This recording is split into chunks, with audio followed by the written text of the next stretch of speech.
Hi guys, welcome to this week's demo. This week I wanted to share with you the different types of inks. It happens pretty regularly where people come into the shop and they're stamping or doing something with stamp pad ink and they're like, what is this ink used for? What do I do with this again? So I'm going to create a blog or a demo blog rather, that is specifically all about inks, okay?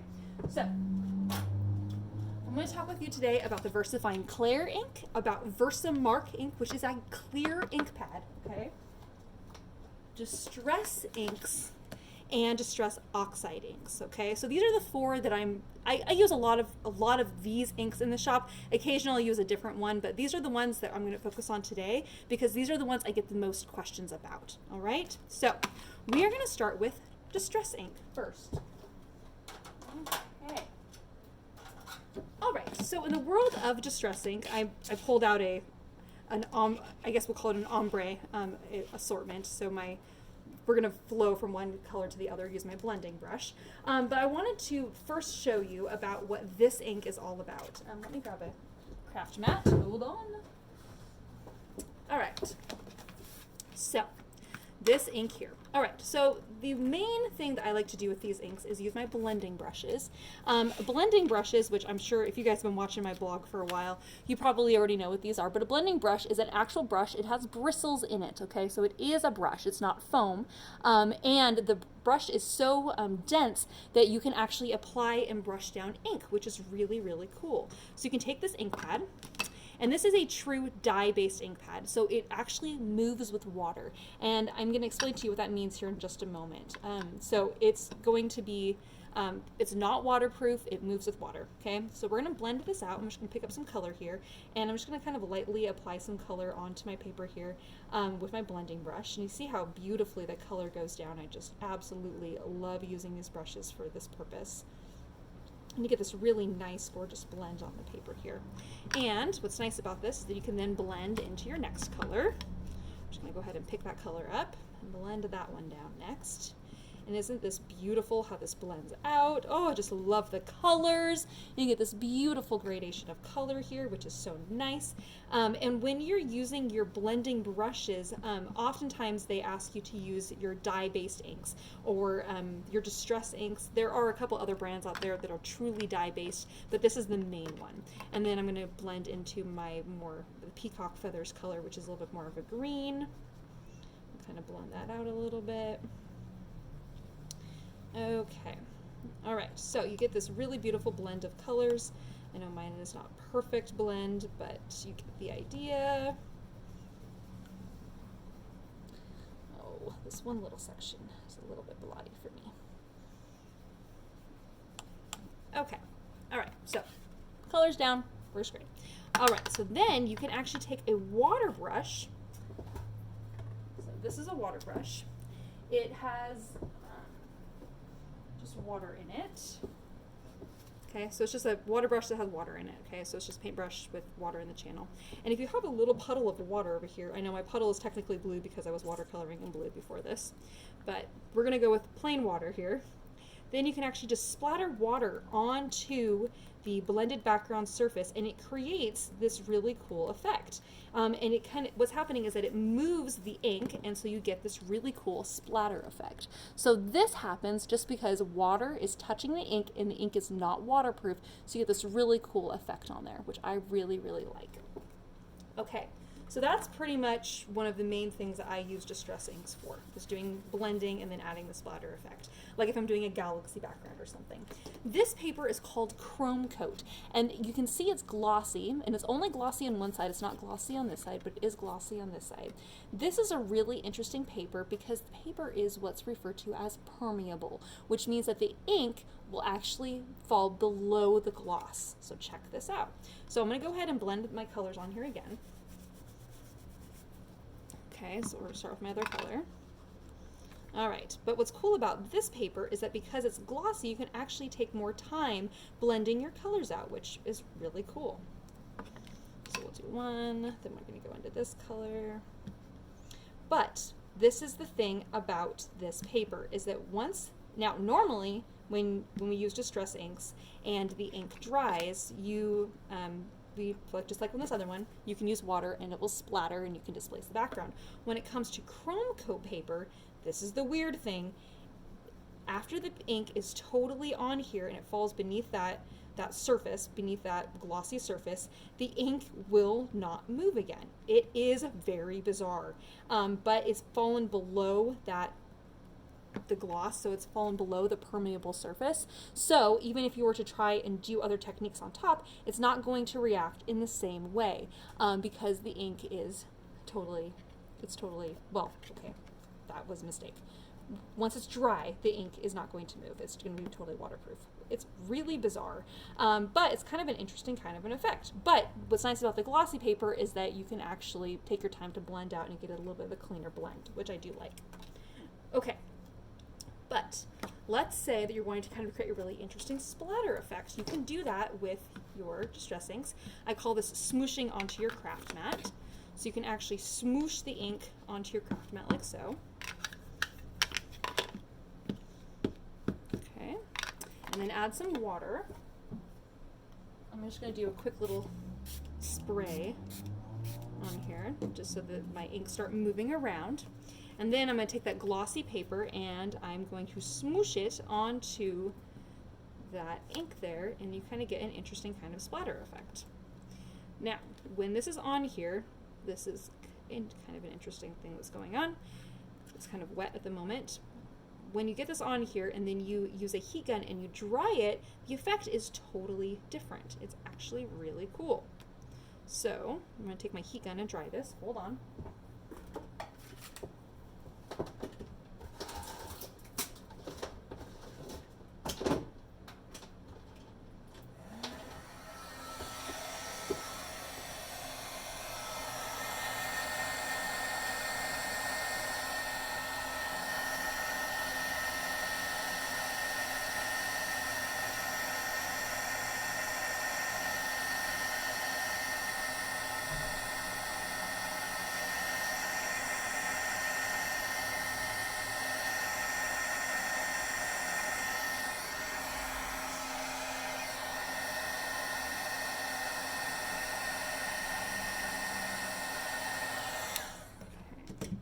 You can kind of see, you kind of get this interesting background where you can actually see some of the like lines and some of that like movement of the water, which is actually really, really interesting. But again, this is just done with the distress inks and kind of creating kind of a watercolor kind of background, which is really cool. You can also, because I already told you it moves with water, check this out. You can actually pick up the color. Let's do this over here. Add a little water from our water brush. And then you can actually do watercolors with it, which is also really, really cool. So there's lots of things that you can do with your inks, with your distress inks. And so if you need a quick little watercolor or you need to make a quick little background, this ink is really great for that. So just know that you've got lots of options for using your distress inks, okay? So that's just a quick little introduction into the world of using distress inks, all right? So chrome coat, watercolor, splatter background, and blending onto chrome coat, all right? That's the world of distress inks. Okay, all right. Now let's move on to distress oxide.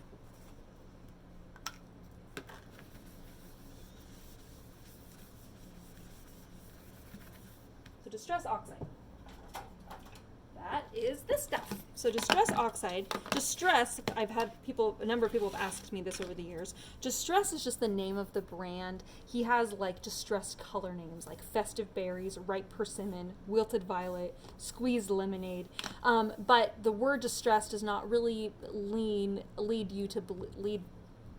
It doesn't mean that that the colors are going to be distressed in the way that they lay down. Sometimes people feel like, oh, you're going to get that distressed texture, and that's not the case. The distress oxide ink is actually kind of an interesting kind of an ink. So this is what we're going to do with it. So I told you about blending, so let's move into blending with distress oxide inks.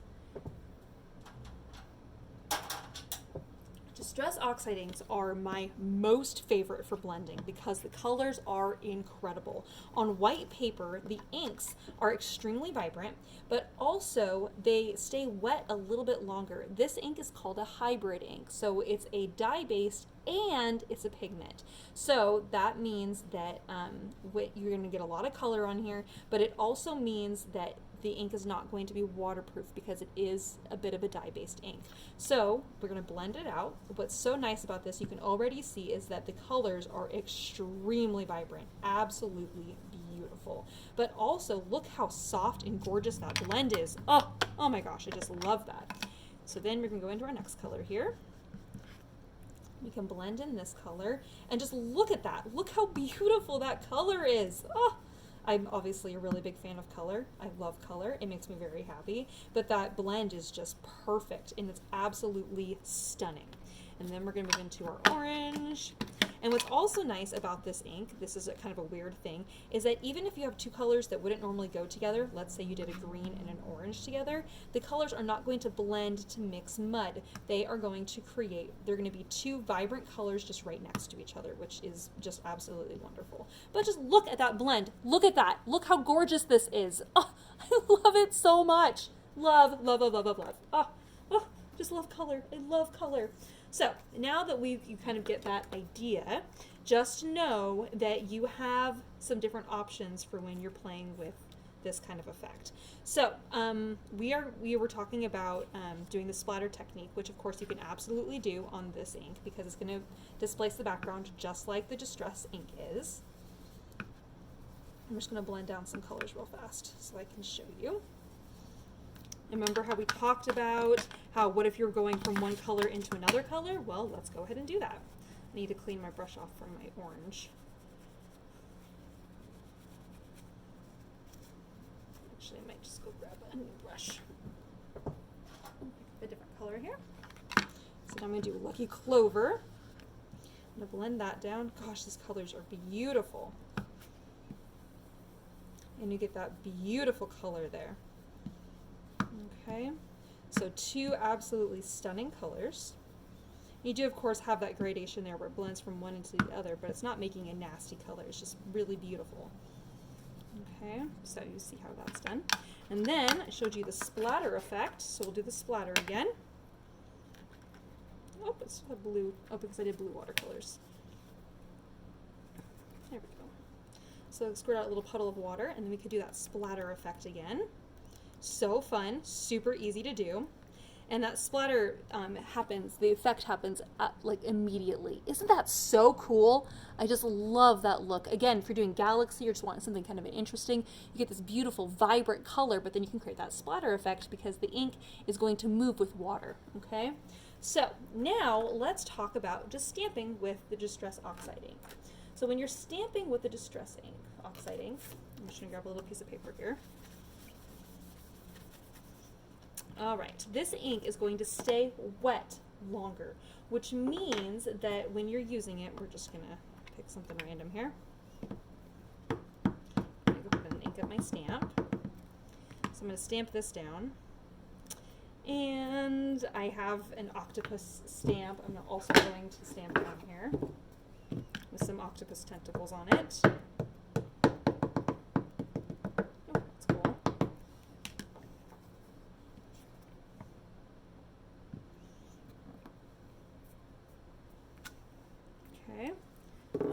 And so now you can actually take your clear embossing powder and it will bond to that.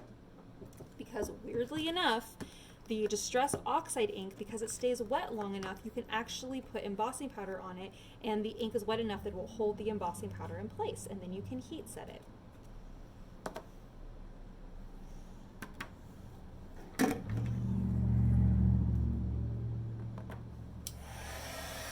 It's going to be kind of hard for you guys to see this effect, but I will show you anyway.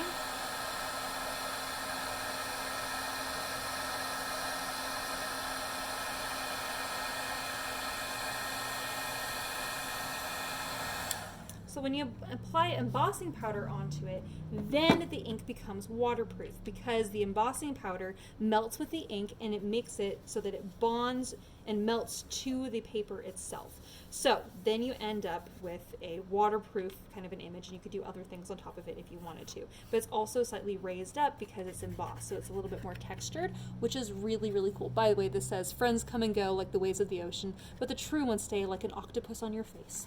And I thought that was perfect. I love that sentiment. It makes me very happy. But again, you get this really beautiful color, but then you can emboss it so it's a little bit more raised up, okay? Now, there's one very, very cool part about the there's lots of cool parts, but one very especially cool part about the Distress Oxide inks, and that is, oh, where is it here? They show up on dark paper, which is really cool. Now, you're going to get a completely different look when it's on the dark paper, okay? Because on the dark paper, only the pigment part is going to actually show up. But you can see right away that you can actually see some of these inks on dark paper. Isn't that so much fun? Oh my gosh, I just love it. So, remember how that purple looked on the white paper? This is what it looks like on, well, this is dark blue paper, but this is what it looks like on dark paper. And the red, whoops, I'm not seeing very much red here. Get a little bit. You can actually color and kind of tone your papers out. And let's see what the orange looks like.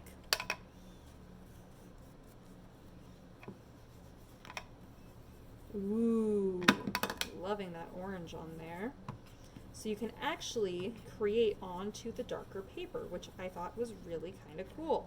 So you can kind of create some kind of interesting kind of looks there by applying your ink onto your darker paper. So again, it's just kind of a technique that might appeal to you. It's just kind of interesting, which I really, really like it. But again, just an idea for you.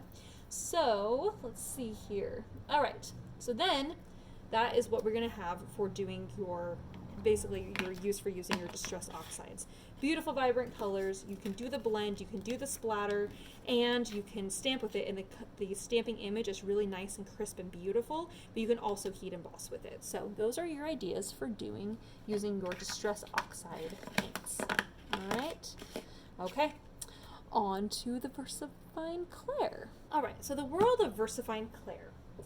That is this ink here. This is my favorite black ink pad that I have in the store right now. It is the best, hands down. And I'm about ready to show you why. So, we have our fun image here. I'm just gonna ink this up. We're going to stamp our image down on this paper. All right, so for years I was very familiar with the original VersaFine ink, but it wasn't waterproof. This one is totally waterproof when it's dry.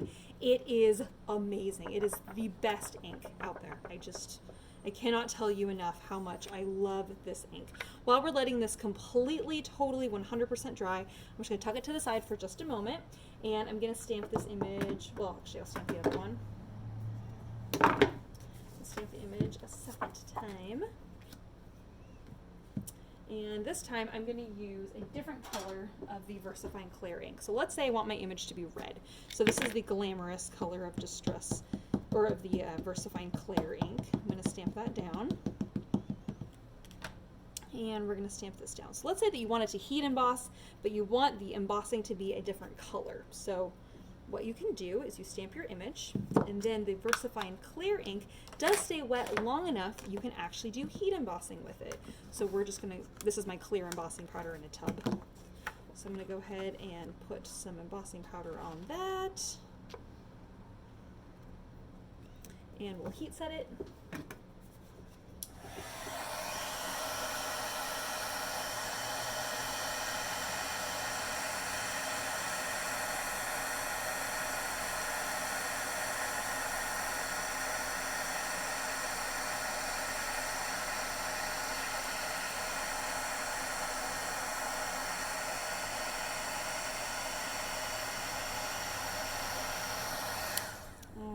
And there we have our embossed image. So the VersaFine Clair ink is great for doing heat embossing because it stays wet long enough to hold that embossing powder in place. And so then your image is not only crisp and beautiful, but it's also slightly raised up. And I know you guys can't feel this on the other side, but you can see that it's a tiny bit glossy maybe. Maybe you can or can't see that, but just know that it's a little bit raised up and it is beautiful. I just love this. The embossing is also nice if you're doing watercolors because the lines are raised up, so you can actually color inside the lines because the little bit of raised up is going to keep your watercolor inside those little areas. So then that way you can color your doors and know that the ink is not going to bleed out into the rest of the house. You can really control just coloring those little doors, which is really nice. Okay. So now this image is totally completely dry. We did not do embossing on this one, remember? We just stamped it and let it dry. Okay, check this out.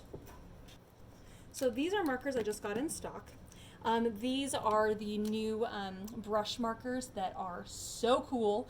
They are a brush tip, so you can go in and you can actually apply some color onto these, but I'm not sure you saw this, the lines are not moving.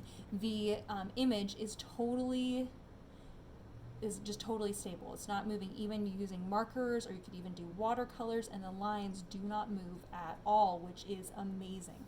So I'm actually going to color the marker onto my craft mat here and use my water brush from earlier. So I can go in and I can actually do watercolors with this, but you can see that the lines for my ink are not bleeding at all. They're staying nice and crisp and beautiful, which I just love. So that is pretty wonderful because so often we go to use markers or we go to use watercolors with our inks, and we've stamped an image out and we're like, okay, now I'm going to add just a little bit of color, and then suddenly the line is bleeding and you can't color with it. And so that is a huge issue I've been dealing with for years. So this is a great way to, and I'm bleeding out a little bit because this image is not embossed. But you can see that you can get some nice, beautiful colors, but your lines are going to remain the same, which I really like. So now you know a little bit more about why I love the VersaFine ink so much, the VersaFine Clair ink so much. Now, the other thing I like about the VersaFine Clair is that your images are extremely crisp. When you're stamping them out, it looks like you've printed it off the computer. So, for example, we'll go back to our image earlier with the octopus saying, hold on, I gotta clean this off real fast. Oh goodness. So we'll stamp this down so you can see. And I'm sure you noticed this, but I always ink up my stamp from the back side. And you can stamp that down. And like I said, what's so nice about this is that the ink is so crisp, it looks like you've printed it. It is just so beautiful. It doesn't have that stamped look where it's like partially dried, partially wet, but I just love that. And for since I have more of these tentacles on my stamp here, I'll just stamp some more tentacles because why not? But even with the really intricate lines, it looks like the image is just extremely crisp and it just looks so beautiful. Isn't that just absolutely stunning? Look at that. It even picks up all the little details in that octopus drawing. Oh my gosh, I just love it. I love this ink. It's so good. It's so good. And to the touch, it's dry right away, but interestingly enough, it still will hold embossing powder in place, which is just so, so, so cool. Okay, so now I am going to share with you a technique that I learned that I really, really, really love when using the VersaFine Clair inks. All right, so let's say you have an image. Oh, we'll go with this octopus image again because why not? I love it. This is actually drawing something that I drew, and when I was working at Stampadoodle, Steve and Wendy made this, or actually Steve rather, made this into a stamp for me, and I just really, really, really love it because it's my art, and I had him turn it into a stamp. Okay, so what we're going to do here is I'm going to ink up my stamp. I know I'm not going to get the whole image on here, but I'm going to get a chunk of it. Okay, flip this over. Stamp this down.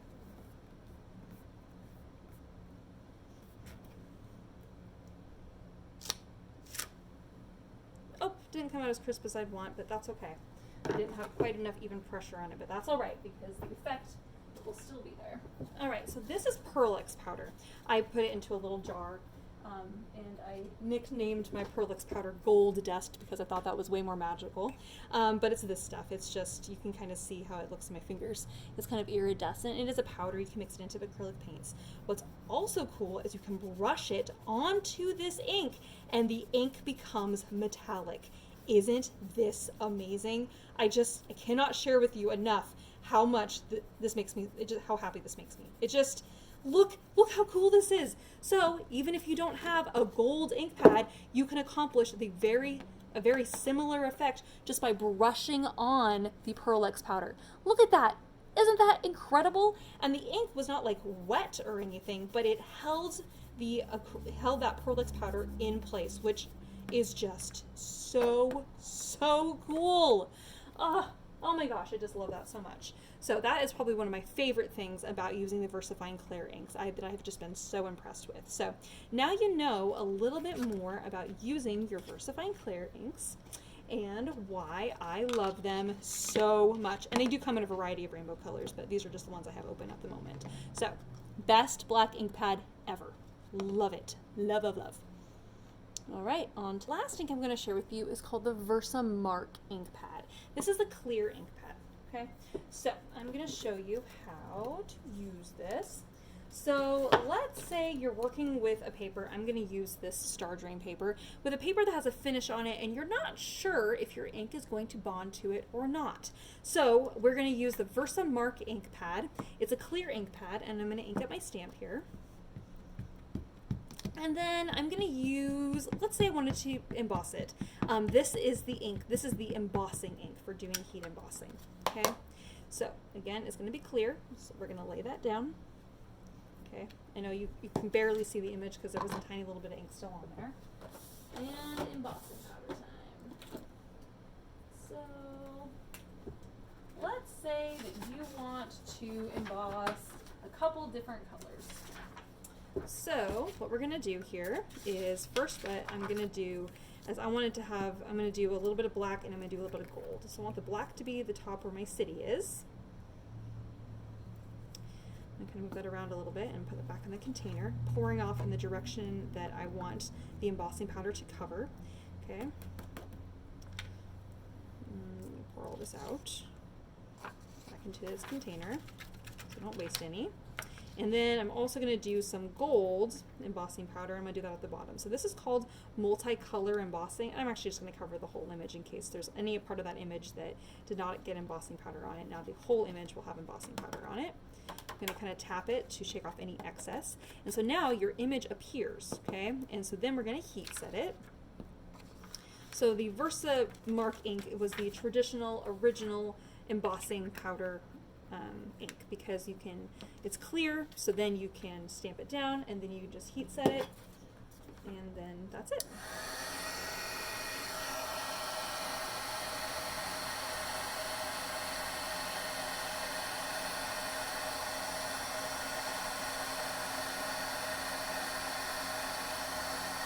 Ooh, it kind of hot.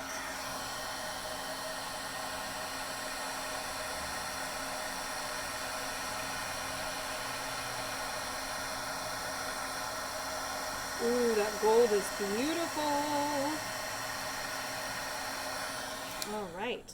So then, instead of coloring an image, you can just do heat embossing, and you get that beautiful color. Isn't that gorgeous? The gold into the black. Oh my gosh, such a gorgeous image. And so you can leave it just as is. And the gold embossing powder is great, especially, let's say you wanted to stamp on dark paper. So let me grab a piece of dark paper here. Oh, we'll go with this kind of shimmery black paper. And we'll do our other little image here. Actually, I think I really want to do the octopus again because I really, really like that.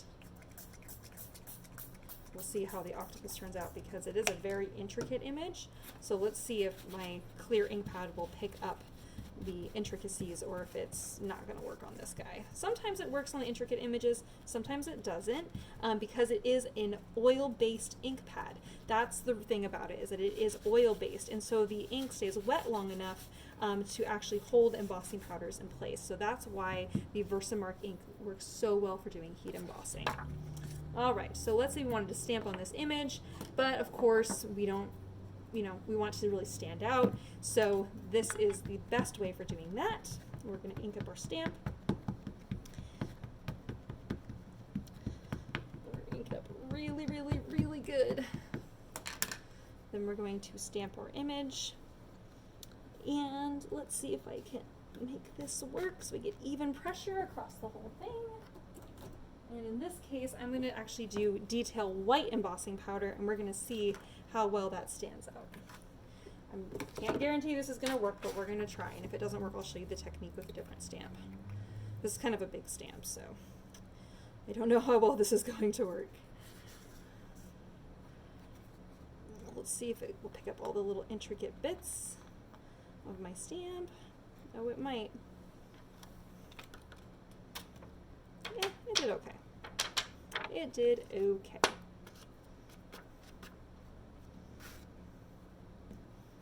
Not ideal, but it's all right. Okay, so any excess embossing powder that you see on the sides, you can just take a paintbrush, a dry paintbrush, and just kind of brush it away. All right, so again, I know this didn't stamp out as beautifully, but that's a big honkin' stamp. But I'm going to show you what happens anyway. Look how beautiful and bright white this ink is. Oh my gosh. Oh my gosh. It is amazing. I know the face didn't turn out as well as I'd hoped. I didn't put enough pressure on the face.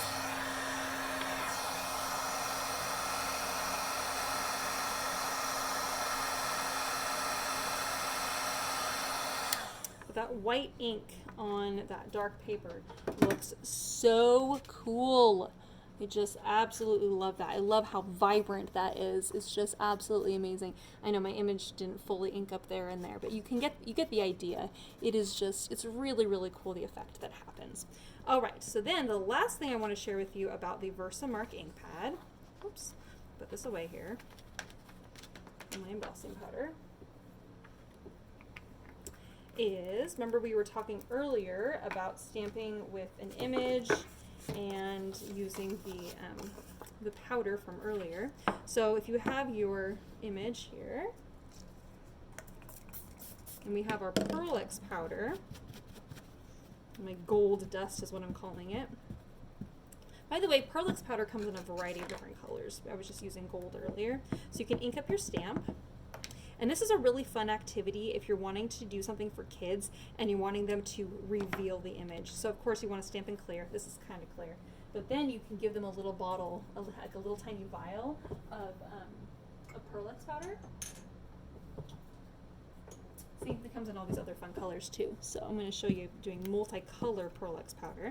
So you can actually give them a little vial and say, oh, let's reveal the image. And then you can brush it on there and then they can reveal what the word says. And that's kind of cool too, because then it kind of comes to life. And it has that kind of idea, same kind of an idea of like the invisible ink kind of a thing. Also, the Versamark ink also comes in pen form, so then you really can actually go in and like write like a secret message, like so. So you can't see that because it's totally clear. But then you can take your Pearl-X powder and reveal the image. Isn't that so cool? So the clear ink pad is really fun for a variety of ways, but I really like the Versamark ink because, like I said, there's a lot that you can do with it, and it's, again, the main embossing ink, but again, I really like it because it makes me happy. So there we have it. There is the amazing world of Versamark, VersaFine Clair, Distress Oxide, and Distress Ink. Hope you guys had fun. Hope you guys learned stuff. And I'm just now realizing I'm off the page a little bit, but at least you guys kind of got an idea on how to use your inks, hopefully in some new ways. All right. Thanks for coming to this week's demo. Have a great day, guys. See you later.